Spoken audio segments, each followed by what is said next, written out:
বেটারা বলে কিনা বোনাস দিতে হবে। মুখের কথাই যদি না হয় তাহলে কারখানা আমি বন্ধ করে দিতে বাধ্য হব। বেটারা ভেবেছে কি আমাকে পর্যন্ত হুমকি দেয়, বোনাস দিতে হবে না হলে স্ট্রাইক হবে। বেটারা এত সাহস এলো কোথায়? সাহস জোগাচ্ছে বাবা। ইউনিয়ন যে শ্রমিকরা একদিন আমাদের মুখের সামনে কথা বলতে সাহস পেত না, সেই শ্রমিকরা আজ আপনাকে করতে দ্বিধাবোধ করে না। হ্যাঁ, বেটারা তাহলে অনেক দূরে এগিয়ে গেছে। হ্যাঁ বাবা, শ্রমিকদের মধ্যে আজ একটা বিষাক্ত পরিবেশের সৃষ্টি হয়েছে। বিদ্রোহের দানা ওদের রন্ধ্রে রন্ধ্রে প্রবেশ করেছে। কঠোর হবে ওদের সেই বিদ্রোহ দমন করো। তুমি তৈরি হও, মনে রেখো বীর গাছকে বাঁচিয়ে রাখলে একদিন সে আমাদের সেই বিষ ফল খেতে হবে। কিন্তু বিদ্রোহ দমন করতে আমি অক্ষম মামা। কেন? প্রিয়জনের বুকে আঘাত লাগবে এটা আমি চাই না। এই জল তার মানে যেটা আপনার কাছে গোপন আছে সেটা গোপনই থাকবে। আমি সেটা নিজ মুখে প্রকাশ করব না। তবে একদিন জেনে রাখবেন, পাপ কোনোদিন চাপা থাকে না, সে একদিন না একদিন প্রকাশ পাবে।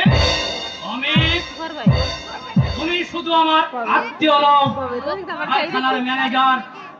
তোমার উপর এই কারখানার সমস্ত দায়িত্ব দিয়েছি। অতএব কারখানার ভালো হোক এটা তুমি চাও। হ্যাঁ নিশ্চয়ই চাই মামা। তাহলে আমার কাছে তুমি গোপন করছো কেন? মামা, আপনি ওই তাপসের গতিবিধির উপর একটু লক্ষ্য রাখুন। তাপস? তাপস কি করেছে? শ্রমিকদের বিদ্রোহ নেতৃত্বই দিচ্ছে। এমনকি শুধু তাই নয়, সে শ্রমিকদের ইউনিয়নের লিডার। কি বললে? তাপস ইউনিয়নের লিডার? হ্যাঁ মামা, সে শ্রমিকদের বস্তিতে গিয়ে ওই সব নোংরা লোকদের সঙ্গে অবাধে মেলামেশা, এমনকি শুধু তাই নয়, তাদের সঙ্গে একসাথে সে খাবার খেতেও ঘৃণা বোধ করে না। তাপস এত নিচে নেমে গেছে। আপনার মান সম্মান প্রভাব প্রতিপত্তি আজ সব ধ্বংস হতে চলেছে। শুধু তাই নয়, তাপসের কথায় ওই শ্রমিকরা ওঠে আর বসে। তারা তাদেরকে দেবতার মতো শ্রদ্ধা করে মামা। নিজের ছেলে শেষ পর্যন্ত আমার সঙ্গে বেইমানি করছে। বলতে পারো অমিত, এখন আমি কি করব? তাপসকে আপনি কলকাতায় পাঠিয়ে দিন মামা। ওখানে সে লেখাপড়া করুন। এখানে থাকলে শ্রমিকদের মুখে যে বিদ্রোহের দানা বেঁধে উঠেছে আর অন্ধ্রে অন্ধ্রে প্রবেশ করবে। হয়তো এমন একদিন আসবে এই অসীন গায়ের আয়রন অ্যান্ড স্টিল ফ্যাক্টরির কোনো অস্তিত্বই থাকবে না। যে আগুন শুরুতে জ্বলছে, শুরুতেই তা না দিলে দিলে আগুন লেখুনি শিখা ওই সর্বত্র গ্রাস। তখন আপনি দিশাহারা হয়ে পথে খুঁজে বেড়ালেও আর হাজার চেষ্টা করলেও আপনি কোনো পথ খুঁজে পাবেন না মামা। আপনি কোনো পথ খুঁজে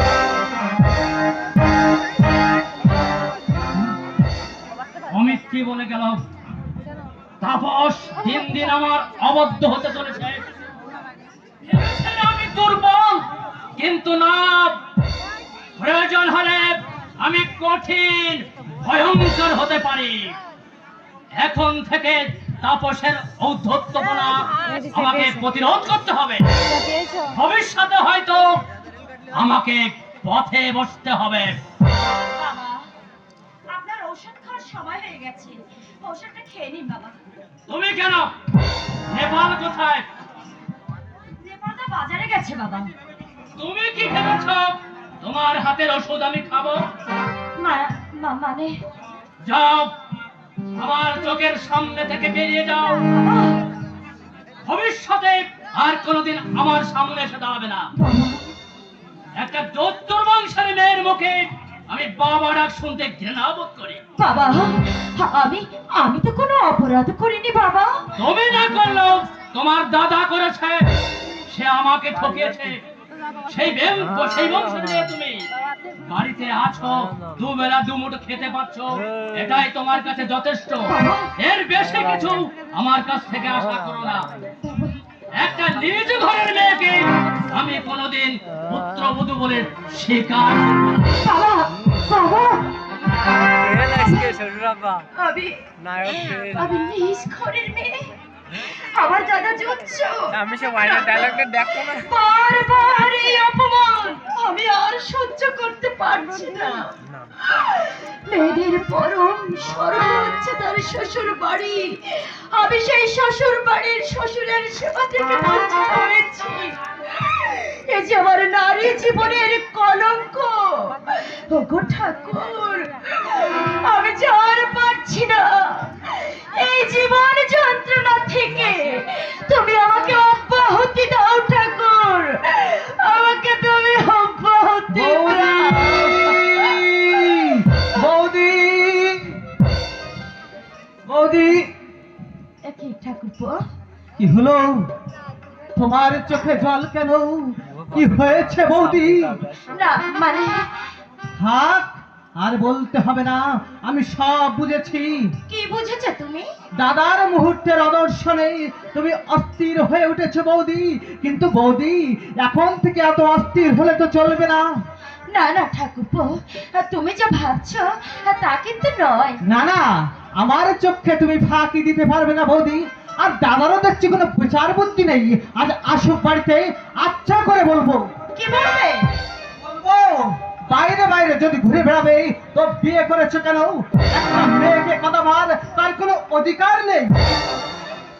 আমার বয়ে গেছে। ওটা তোমার মুখের কথা বৌদি, অন্তরের কথা নয়। তুমি কি করে বুঝলে?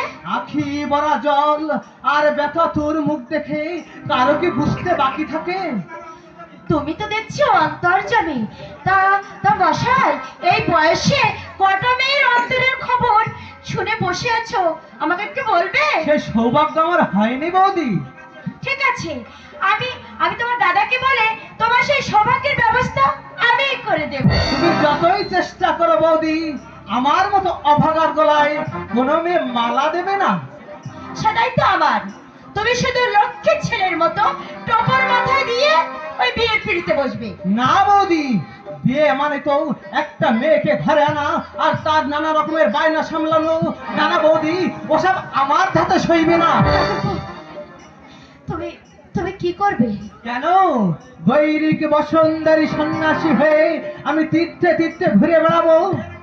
বিয়ের আগে ছেলেরা আমার কথা একটু একটু বলে থাকে, কিন্তু মনে থাকে অনেক রঙিন স্বপ্ন, মুখ ফেটে তা প্রকাশ করে না। কিন্তু আমি যে তার থেকে স্বতন্ত্র বৌদি। ও, তুমি মনে হয় কিছুই জানো না। তুমি হচ্ছে একেবারে কচি খোকা। খোকা? হ্যাঁ হ্যাঁ বৌদি, জানো আমার আমার মাও যে আমাকে খোকা বলে ডাকতো। কাছে গেলে কোলে তুলে খোকন সোনা মানিক বলে আমার আমার মুখটা চুমুতে ভরিয়ে দিত। আজ আজ তোমার মুখে খোকা ডাক শুনে আমার হৃদয়ের নিভৃতে জমে থাকা স্মৃতি আবার মানুষ পটে ভেসে উঠলো। ঠাকুরপো, সে অনেক দিন আগের কথা বৌদি। তখন আমি 7 বছরের। একদিন আমি স্কুল থেকে ফিরে দেখি আমার দাদা ওই দরজার পাশে দাঁড়িয়ে কাঁদছে।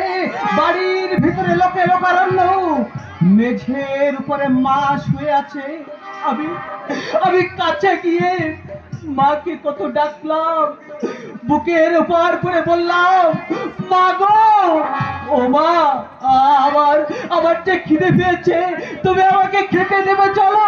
ঠাকুরপো, কিন্তু না, আমার মা যে আমার ডাকে সাড়া দিল না বৌদি। চুপ করো, তুমি চুপ করো ঠাকুরপো। ফুলের মালা দিয়ে সাজিয়ে নতুন লাল পেড়ে শাড়ি পরিয়ে প্রতিবেশীরা মাকে শ্মশানে নিয়ে গেল। আমিও দাদার পিছনে পিছনে শ্মশানে গেলাম। চিতার উপরে কাঠ সাজিয়ে মাকে শোয়ানো হলো। আমার দাদা মায়ের ওই হাসি ভরা মুখে আগুন দিতেই চিতা দাউ দাউ করে জ্বলে উঠলো। চিৎকার করে উঠতেই প্রতিবেশীরা আমার হাত ধরে বাড়ি নিয়ে এলো। ঠাকুরপো, তারপর তারপর আমি কত কেঁদেছি। স্কুল থেকে ফেরার সময় আমি শ্মশানে গিয়ে মা মা বলে কত কেঁদেছি।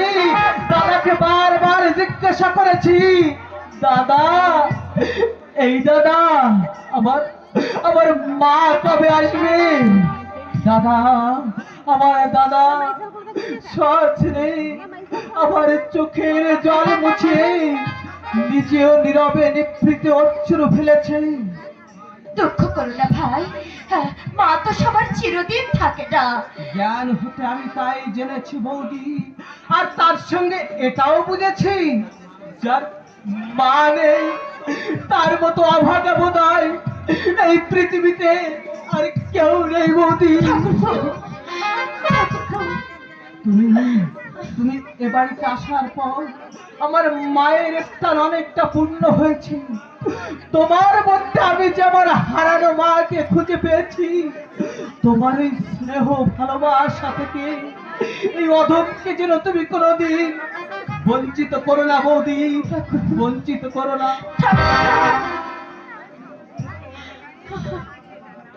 তবু তোমরা আছো বলে আমি এখনো বেঁচে আছি ঠাকুরপো। বাঁচতে তোমাকে হবে বৌদি, বাঁচতে তোমাকে হবে। আর শুধু বাঁচাই নয়, এই সংসারের হাল তোমাকে শক্ত করে ধরে রাখতে হবে।